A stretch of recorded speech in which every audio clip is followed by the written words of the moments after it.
Assalamualaikum warahmatullahi wabarakatuh. Alhamdulillahi rabbil alamin.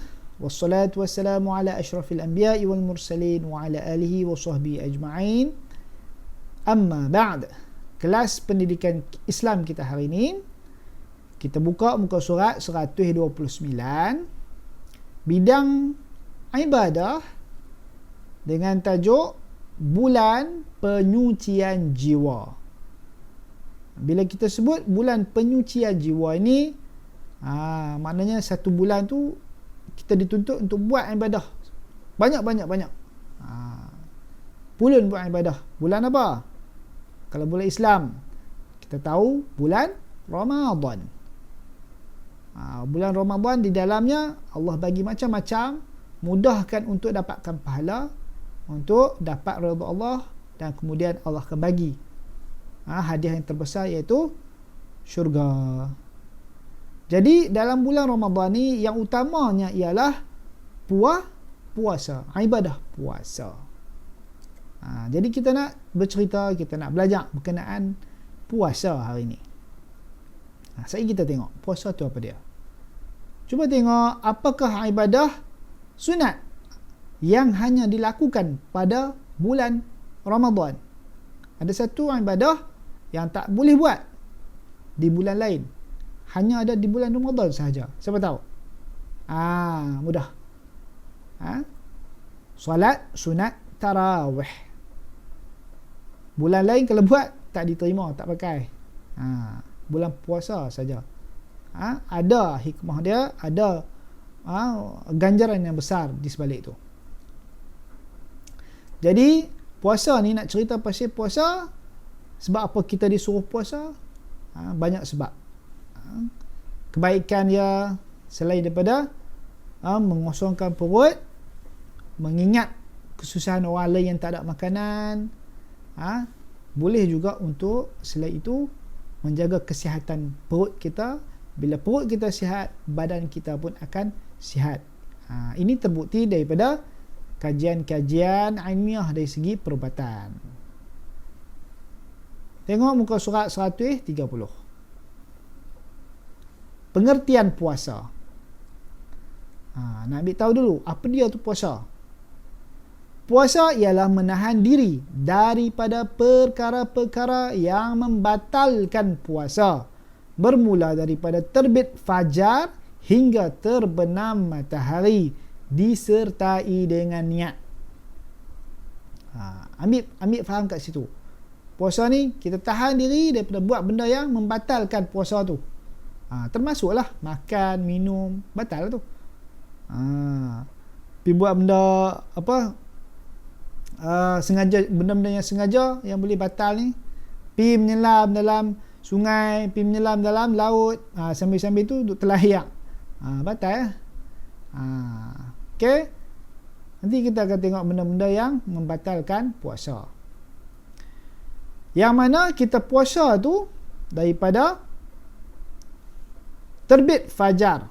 Terbit fajar ni maksudnya masuk subuh hingga terbenam matahari, habis asar masuk maghrib.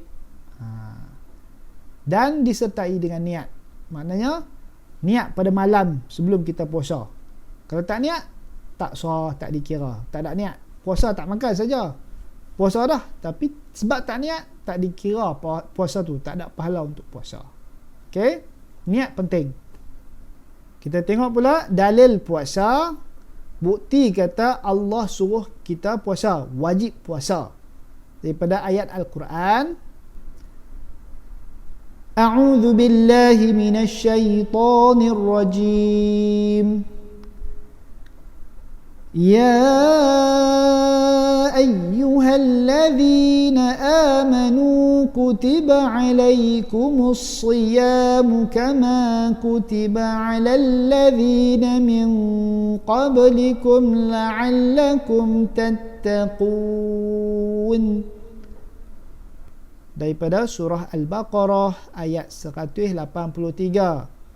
Maksudnya, wahai orang-orang yang beriman, kamu diwajibkan berpuasa sebagaimana diwajibkan atas orang-orang yang dahulu dari kamu, supaya kamu bertakwa.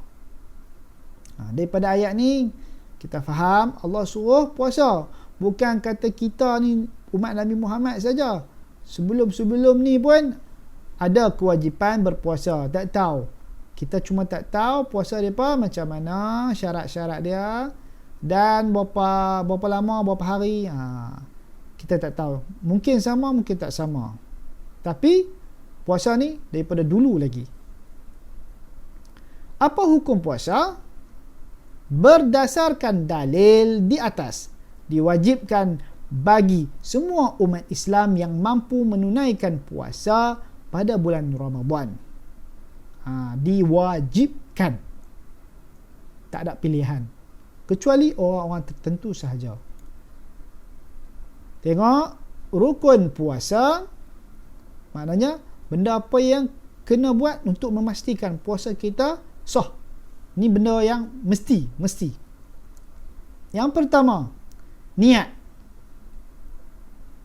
Nawaitu sawma ghadin an adai fardhi syahri ramadana hadhihi sanati lillahi ta'ala. Ini lafaz, sebutan di mulut. Kita sebagai orang Melayu, kita niat dalam bahasa Melayu, iaitu tengok maksud dia tu.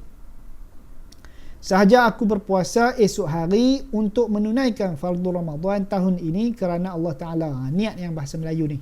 Niat yang ni. Yang kedua, tidak melakukan perkara yang membatalkan puasa. Dah kita niat pada malamnya, esoknya mula daripada subuh sampai yang terbenam matahari, kita jangan buat benda-benda yang membatalkan puasa. Itu sahaja. Tak semayang, ada yang jenis tak semayang, puasa rajin, semayang tak. Kalau dia tak semayang, tak membatalkan puasa. Puasa dia dikira lagi. Cuma tak semayang tu berdosa lah. Okey. Muka surat seterusnya. Syarat wajib puasa. Ni syarat wajib. Tadi rukun. Rukun ni tiang dah, yang asas dia. Yang ni syarat wajib puasa. Siapa yang wajib? Siapa yang kena puasa ni? Yang pertama, Islam. Orang Islam. Tak wajib. Orang kafir tak wajib. Yang kedua, baligh. Cukup umur. Baligh. Kita dah bercerita dah. Orang yang dah perempuan yang mana yang dah keluar darah bulan. Orang panggil haid. Mana lelaki pula yang mana dah keluar mani, itu dikira sudah baligh. Jadi budak-budak kanak-kanak yang kecil yang tak baligh tak wajib. Yang ketiga, berakal. Dia boleh fikir dengan waras, dengan elok. Orang gila tak wajib. Keempat, mampu. Maksud di sini tidak uzur dan tidak sakit. Orang sihat lah. Okey. Syarat sah puasa. Ini nak bagi kita sah puasa kita tu sepanjang hari tu. Sah tak puasa kita? Ni syarat sah lah. Tadi syarat wajib yang sebelah kanan. Yang ni syarat sah. Yang pertama, Islam. Orang yang bukan Islam tidak sah puasa. Kalau dia orang Islam baru dikira puasa dia sah. Yang kedua, suci daripada haid, nifas dan wiladah. Ini untuk perempuan. Haid, maknanya dia datang bulan, kalau dia puasa, tak sah puasa dia. Kalau dia ada darah nifas, darah melahirkan, dia beranak, dia tak boleh puasa. Nak puasa macam mana pun tak sah. Yang ketiga, berakal, mumayyiz, dia tahu. Tidak sah puasa orang gila, pengsan dan belum mumayyiz. Sah puasa orang gila tak lah. Orang gila nak puasa apa? Satu lagi, orang yang pengsan, dalam keadaan pengsan, dia tak dikira. Dia pengsan. Mana dia tak ada akal waktu tu, tak ada. Dan belum mumayyiz. belum mumayyiz bermaksud dia tahu apa itu puasa, apa dia yang kena buat untuk puasa ni sah, semua tu dia tahu. Yang keempat, bertepatan dengan waktunya. Tidak berpuasa pada hari-hari yang diharamkan berpuasa, contohnya hari raya Aidilfitri dan Aidil Adha. Ada waktu-waktu hari-hari yang diharamkan. Kalau puasa hari yang diharamkan, tak sahlah puasa tu. Contoh kat situ dia bagi hari raya puasa. Hari raya kita nak puasa juga, tak boleh, haram. Dah lah tak sah, berdosa pula puasa hari tu. Hari raya tak boleh, hari raya mana pun. Ada lagi hari-hari yang diharamkan. Okey, setakat tu dulu kelas kita hari ini. Kita sambung minggu hadapan insya-Allah. Ada apa-apa masalah, ada soalan, boleh tanya Ustaz. Terima kasih. Assalamualaikum warahmatullahi wabarakatuh.